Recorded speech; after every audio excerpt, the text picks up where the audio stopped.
ଖସିଯିବ କି ଗୋଟିଏ ପରେ ଗୋଟିଏ ତୀର? ତେବେ ଶେଷରେ ରହିଯିବ କି ଖାଲି ଧନୁ? ଏମିତି ଅନେକ ପ୍ରଶ୍ନ। ମୁକ୍ତି ମୋର୍ଚ୍ଚାରୁ ମୁକ୍ତ ହେଲେ ଶିବାଜୀ। ଝାଡ଼ଖଣ୍ଡ ମୁକ୍ତି ମୋର୍ଚ୍ଚାର ଓଡ଼ିଶା ରାଜ୍ୟ ପ୍ରବକ୍ତା ପ୍ରଭାରୀ ଶିବାଜୀ ମୌଲିକ ଆଜି ଜେଏମ୍ଏମ୍ରୁ ଇସ୍ତଫା ଦେଇଛନ୍ତି। ଶିବାଜୀ ଜେଏମ୍ଏମ୍ର ଜଣେ ଆଗ ଧାଡ଼ିର ଟାଣୁଆ ନେତା। ତାଙ୍କୁ ମୟୂରଭଞ୍ଜ ଜେଏମ୍ଏମ୍ର ଚାଣକ୍ୟ କୁହାଯାଏ। ବିଭିନ୍ନ ପ୍ରତିକୂଳ ପରିସ୍ଥିତି ହେଉ କିମ୍ବା ଅନ୍ୟ ଦଳର ଅଧିକ ଲାଭର ଲୋଭ ଦୀର୍ଘ ବର୍ଷ ଶିବାଜୀଙ୍କୁ କେବେ ପ୍ରଲୋଭିତ କରିପାରିନଥିଲା କିମ୍ବା ସେ ଦଳ ଛାଡ଼ିବାକୁ ଚାହୁଁନଥିଲେ କି ଛାଡ଼ିକି ଯାଇନଥିଲେ। 16 ମାର୍ଚ୍ଚରେ ସୁନ୍ଦରଗଡ଼ର 3 ବିଧାନସଭା ଆସନ ତଥା ମୟୂରଭଞ୍ଜର 7 ବିଧାନସଭା ଆସନ ସମେତ ମୟୂରଭଞ୍ଜ ଲୋକସଭା ଆସନରେ ପ୍ରାର୍ଥୀ ଘୋଷଣା ହୋଇଥିବା ନେଇ ଗଣମାଧ୍ୟମକୁ ଶିବାଜୀ ପ୍ରବକ୍ତା ପ୍ରଭାରୀ ହିସାବରେ ସୂଚନା ଦେଇଥିଲେ। ଆଜି ହଠାତ୍ ଏପ୍ରିଲ 2 ତାରିଖରେ ଜେଏମ୍ଏମ୍ରୁ ଇସ୍ତଫା ଦେବା ଜିଲ୍ଲା ବୁଦ୍ଧିଜୀବୀ ମହଲରେ ଚର୍ଚ୍ଚାର କାରଣ ପାଲଟିଥିବା ବେଳେ ଏହି ଇସ୍ତଫାକୁ ନେଇ କ'ଣ ସୂଚନା ପୂର୍ବୀ ଭାରତ ନ୍ୟୁଜ୍କୁ ଦେଇଛନ୍ତି ଶିବାଜୀ ମୌଲିକ, ଆସନ୍ତୁ ଶୁଣିବା। ଜେଏମ୍ଏମ୍ର ଜଣେ ମଜବୁତ ଖୁଣ୍ଟ ଯାହାକୁ କୁହାଯାଏ, ଜଣେ ଟାଣୁଆ ସଂଗଠକ। 16 ତାରିଖରେ ଜେଏମ୍ଏମ୍ର ପ୍ରବକ୍ତା ପ୍ରଭାରୀ ହିସାବରେ ଶିବାଜୀ ମଲ୍ଲିକ ଡିକ୍ଲାରେସନ୍ କରୁଛନ୍ତି ଯେ ଆମେ ସୁନ୍ଦରଗଡ଼ର 3 ଆସନ ଏବଂ ମୟୂରଭଞ୍ଜର 7 ବିଧାନସଭା ଆସନ, ମୋଟ 10ଟି ବିଧାନସଭା ଆଉ ଲୋକସଭା ନିଜେ ଅଞ୍ଜନି ସୋରେନ ଲଢ଼ିବେ ବୋଲି ଆପଣ ଚିଠି କରୁଛନ୍ତି, ଗଣମାଧ୍ୟମକୁ ପ୍ରତିକ୍ରିୟା ରଖୁଛନ୍ତି। ଆଜି ହଠାତ୍ କ'ଣ ହେଇଗଲା, ଆପଣ ଦଳରୁ ଇସ୍ତଫା ଦେଲେ, ଝାଡ଼ଖଣ୍ଡ ମୁକ୍ତି ମୋର୍ଚ୍ଚାରୁ ମୁକ୍ତି ନେବାକୁ ଚାହିଁଲେ, କ'ଣ ରହିଲା? କାହିଁକି ଏଭଳି ଆପଣ ମାନେ ସଡେନ୍ ମୋମେଣ୍ଟ ଏଭଳିଆ ଡିସିସନ୍ ନେଲେ? କ'ଣ ଚାପ ରହିଥିଲା, କ'ଣ ସେ ବାବଦ ଟିକେ କହିବେ? ଘଟଣା ହେଉଛି ଯେ ସବୁବେଳେ ଆମର ନେତୃମଣ୍ଡଳୀ ଦିଗ ପରିବର୍ତ୍ତନ କରିଦେଉଛନ୍ତି, ମତ ପରିବର୍ତ୍ତନ କରିଦେଉଛନ୍ତି। ଯେତେବେଳେ ଯେଉଁ କଥାଟା ହେଉଛି ସେ କଥା ଉପରେ ସେମାନେ ଗୁରୁତ୍ୱ ଦେଉନାହାନ୍ତି, ଯେଉଁଟାକି ଦଳ ପ୍ରତି ବହୁତ କ୍ଷତିକାରକ ଏବଂ କର୍ମୀମାନେ ମଧ୍ୟ ହତାଶ ହେଇଯାଉଛନ୍ତି। ଯେଉଁମାନେ ଦିନ ରାତି ପରିଶ୍ରମ କରି ଏ ସଂଗଠନକୁ ଆଗେଇ ନେବା ପାଇଁ ଚାହୁଁଛନ୍ତି ସେମାନଙ୍କର ସେଠି କୌଣସି କଥା ରହୁନାହିଁ। ତେଣୁ ଯେଉଁଠି କଥା ରହୁନାହିଁ, କାମ କଲେ ତା'ର ମୂଲ ମିଳୁନାହିଁ, ସେ ସ୍ଥାନରେ ନ ରହିବା ହିଁ ଭଲ। କାରଣ ଝାଡ଼ଖଣ୍ଡ ମୁକ୍ତି ମୋର୍ଚ୍ଚାକୁ ଆଜି ଯଦି ମୟୂରଭଞ୍ଜ ଜିଲ୍ଲାରେ ତାକୁ ମାନେ ପ୍ରତିଷ୍ଠିତ କରିବା ପାଇଁ ଆମେ ଯେତିକି ପ୍ରୟାସ କରିଛୁ, ପୁଣି ରିଭାଇଭ୍ କରିଛୁ ଯେଉଁ ଅବସ୍ଥାକୁ ଯାଇଥିଲା, ସେ ସ୍ଥାନରେ ଏମାନେ ଯେଉଁଭଳି ଭାବରେ କାର୍ଯ୍ୟ କରୁଛନ୍ତି, ତେଣୁ ଇଏ ଅତିରିକ୍ତ ଭାବେ ମୋତେ ଦୁଃଖ ଦେଇଛି, ଯାହାଫଳରେ ମୁଁ ଦୁଃଖିତ ହେଇକରି ଛାଡ଼ିଛି, ଖୁସିରେ ଛାଡ଼ି ନାହିଁ। ଦଳର ବର୍ତ୍ତମାନ ଦୁର୍ଦିନ,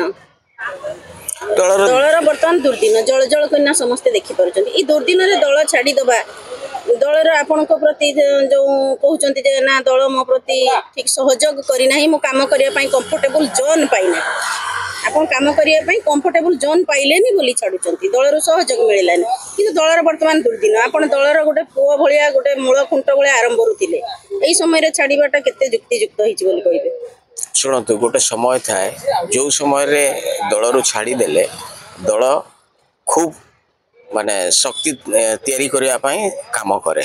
କାରଣ ସେମାନେ ବି ନିଜେ ଚିନ୍ତା କରନ୍ତୁ ଯେ ମୁଁ ଜଣେ ଲୋକ ଛାଡ଼ିଦେଲେ କିଛି ବଡ଼ କଥା ନୁହେଁ, କାରଣ ମୁଁ ଯଦି ପ୍ରକୃତରେ ଦଳ ପାଇଁ କିଛି କାମ କରୁନଥିଲି, ତେଣୁ ମୁଁ ଛାଡ଼ିଦେଲେ ଦଳର କିଛି କ୍ଷତି ହେବ ନାହିଁ। କାରଣ ଦଳରେ ବହୁତ ଲୋକ ଅଛନ୍ତି, ଦଳରେ ବୁଦ୍ଧିମାନ ଲୋକ ବହୁତ ଅଛନ୍ତି, ସେମାନେ ତାଙ୍କର ବୁଦ୍ଧି ଖଟେଇ ଦଳକୁ ଆଗେଇକିରି ନେବା ତାଙ୍କ ପାଖରେ କଥା। ସେମାନେ କେତେ ବାଟ ପାରିବେ ନ ପାରିବେ ସେଇଟା ତାଙ୍କ ଉପରେ ନିର୍ଭର କରୁଛି। ଏମ୍ପି ସୁଦାମ ମାରାଣ୍ଡି ଏଥରକ ଟିକେଟ୍ ପାଇଛନ୍ତି ଏମ୍ପି ହିସାବରେ। ସେ ଆପଣଙ୍କର ଅତି ଘନିଷ୍ଠ ବନ୍ଧୁ, 2 ଜଣ ଜେଏମ୍ଏମ୍ରେ ଆରମ୍ଭରୁ କାମ କରି ଆସିଛନ୍ତି, ସେ ଜେଏମ୍ଏମ୍ରୁ ମଧ୍ୟ ବିଜୟୀ ହେଇଥିଲେ।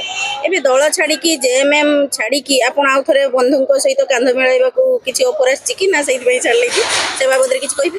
ନାଇଁ ଶୁଣନ୍ତୁ, ସିଏ ଗୋଟେ ଦଳରେ ଅଛି, ସେ ବିଜେଡ଼ି ଦଳ, ତାର ସୁପ୍ରିମୋ ଅଛି, ତାଙ୍କର ଲୋକ ଅଛନ୍ତି, ସେମାନଙ୍କ କଥା ସମ୍ପୂର୍ଣ୍ଣ ଭିନ୍ନ। ଇଏ ବ୍ୟକ୍ତିଗତ କଥା ସୁଦାମର, ଯେ ସୁଦାମ ବର୍ତ୍ତମାନ ପାର୍ଲାମେଣ୍ଟ ପାଇଁ ଯାଇଛି, ଛିଡ଼ା ହେଇଛି, ସିଏ କେତେ ଦୂର ଲଢ଼ିବ, କେତେ ଦୂର କ'ଣ କରିବ ସେଇଟା ତାର ବ୍ୟକ୍ତିଗତ କଥା, କିନ୍ତୁ ମୋର ସହିତ ତାର ସେମିତି ସମ୍ପର୍କ ନାହିଁ। ଯେଉଁମାନେ କି ଭାବୁଛନ୍ତି ଯେ ମୋର ତା ସହିତ ସମ୍ପର୍କ ଅଛି ବୋଧେ ମୁଁ ସେଥିପାଇଁ ଦଳ ଛାଡ଼ିଦେଲି, ଏଇଟା ଭୁଲ କଥା।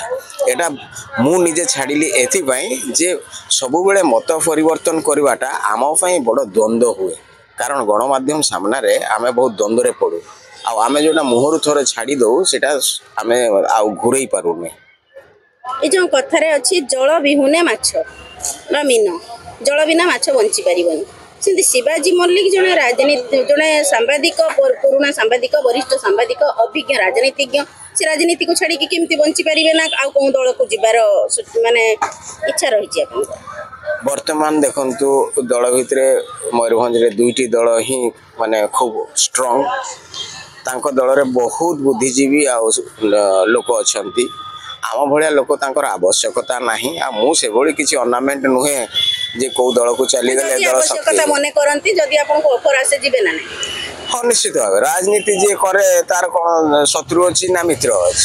ଆମର ସେଥିରେ ମାନେ ଦ୍ୱିଧା ନାହିଁ। କୌଣସି ଘର ବି ସ୍ଥାୟୀ ଘର ନୁହେଁ। ଆଜି ଜେଏମ୍ଏମ୍ ରେ ଥିଲେ କାଲି ଆଉ ହଁ ନା ସେଟା ସେ ମୋର ଲୋକଙ୍କ ପାଇଁ ମୁଁ କାମ କରେ ମୟୂରଭଞ୍ଜ ଜିଲ୍ଲାରେ। ମୋର ଯେତିକି ବି ଯାହା କାମ କରିଛି ଗଣମାଧ୍ୟମରେ କାମ କଲାବେଳେ ବି ଲୋକଙ୍କ ପାଇଁ କରିଛି, ରାଜନୀତି କଲାବେଳେ ବି ସେଇ ଦଳ ପାଇଁ ଲୋକଙ୍କ ପାଇଁ ହିଁ କାମ କରିଛି। ଆଗକୁ ଯଦି କୋଉଠି ମାନେ ଆପଣଙ୍କୁ ଶୁଭେଚ୍ଛୁ ଭାବିବେ ବା ଆପଣଙ୍କୁ ତାଙ୍କର ଦଳକୁ ପାଛୋଟି ନେବେ ତାହେଲେ ଆପଣ ସେ ଦଳ ପାଇଁ ବି କାମ କରିବେ ନିଶ୍ଚିତ ଭାବେ। ଏଟା କିଛି ହଁ କାହିଁକି ନା ମୁଁ ଆଜି ନା କହିବି ପୁଣି କାଲି ଯାଇ ମିଶିଯିବି ସେଟା ଆହୁରି ଘୃଣା ହବ। ତେଣୁ ଦଳ ଯଦି କହେ ଯେ ନା ଇଏ ଜଣେ ଭଲ କର୍ମୀ, ଇଏ କାମ କରେ ଏବଂ ଲୋକଙ୍କ ପାଇଁ କାମ କରେ, ଆମ ଦଳରେ ଆସିଲେ ହୁଏତ ଇଏ ଗୋଟେ ସପୋର୍ଟ ପାଇବ, ମାନେ ଦଳ ଟିକେ ଲାଭବାନ ହବ, ନିଶ୍ଚିତ ଭାବରେ ଏଥିରେ କିଛି ଦ୍ୱିଧା ନାହିଁ।